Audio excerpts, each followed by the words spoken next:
Hi, I'm Carol Yip, and I'm the author of Money Rules. Got a chance to talk to you today about my book, and I'll try to answer questions that has a relation to money and how we actually manage money better.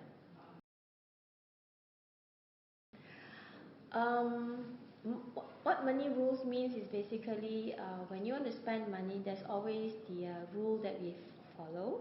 Why? Because money, as you know, is dollars and cents. So the rule is you must spend less than what you earn, so that you have the extra money to save for your future. So that's rule number one. Next rule is you need to work for it. How you're going to work for it is either through your career, or you learn to invest your money so that your money will grow. So that is also a rule, right? In terms of investment, the rule is you buy when it's low and then you sell when it's high. So this is what I meant by money rules.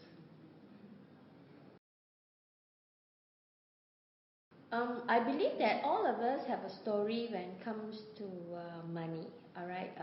The story can be like you grow up in a family that is a family that is very thrifty, where mom and dad will always be very careful in their spending, and then they will tell you that you must know to spend your money wisely. Be thrifty about it. So that's the story. All right. Some stories are like you grew up in a family where your mom and dad are very lavish in spending, and they spoil you like you're the most important thing in the world, and then they will buy whatever you want. That's your story. There's also stories where someone will get into a financial crisis, and from there they understand how life can be so difficult when you don't have money. So that's a story.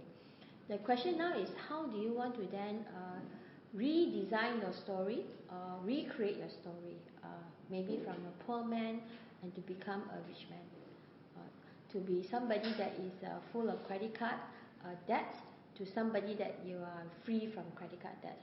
So this is knowing your old story and how to create your new story and your future story. Okay, when you talk about money, there's always a rule that you need to make decision. Now, how do you make decision is how much information you know, and how do you use those information. Now, what is a financial mindset? Okay, definition of financial mindset is about how do you think about money, and the mindset is the way you think, is your belief system. If you believe that life is short, then what will happen to your financial decision making? You may end up spending your money to enjoy life, right? That's your mindset, right? That's what it meant. Then you say if you think that money is the most important thing in the world, then that is how you train, how you think about why money is important, and how you actually behave in terms of using your money, spending your money. Now, you always hear people saying, spend what you need and not what you want. But actually, we will understand a bit of human psychology. A lot of things that we want is actually to meet our needs. Now, in my book, I talk about Maslow hierarchy of needs, where you have different level of needs, like from your very basic security needs, like you need to stay safe, you need to eat to survive, to your need of sense of belonging, the need to have a relationship, and also self-esteem, to feel good. That's also a very important part of the need. So if you look into all these needs, right, how does it translate to what is the things that you want? If I were to take example for food, we all need to eat to survive, all right? When we're hungry, we eat. But some will say, hey, life is meaningless if I don't enjoy eating, right? So some people say, I live to eat, or you eat to live. So some will then end up spending money on food just to feel good about it. They will go for food trips, or they will look for all the nice, tasty food, luxury food, and all. So that's why the nice to have is that you don't really need it, but you feel good because that's what you want. Nice to have it. The real need actually is to whether that you really need it or not. That's where you need to go back to your own psychological need. whether do you really need it. If you don't have it, will you really die, or you will find that life is meaningless.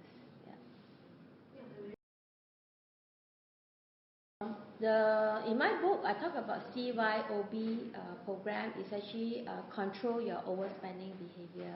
Like I said, rule number one in money rule is that you must spend less than what you have. So if some of us actually have this problem of trying to control our behavior in terms of spending money, then it's just like anything that you do excessively. You need to know the way of controlling that behavior. It's just like some people will drink too much coffee, then they have heart palpitation. So you need to control your coffee drinking. Just like smoking, some people get into addiction of smoking. Then if you know smoking is no good, then you need to control the behavior of not smoking so much. Same thing in this, I've created this program where I have techniques, I have steps, I have ways to help you to make you realize, what actually lead to this excessive spending behavior. So that's why the program is just like just like your exercise program or weight management program. You need this program to have at least a period of time where you practice those techniques so that you can change your behavior pattern, right? Once you change your behavior pattern, and then that will result into your less spending of the money, and that's where then you realize that, well, I can actually improve. Then once you improve, then you start to see that you have more money and more savings in the bank. Yeah. But if you want to know more about money and the rules, and then know how to manage your behavior in terms of spending and not to get into a credit card problem, you can actually find this book in most of the bookstore. And in my new edition, revised version, I will add a bit more about the brain, how your brain function in terms of making decisions, and also talk about attitude, why people have certain attitude towards money. So you can watch out for this new edition, which will be coming out in the bookstore very soon.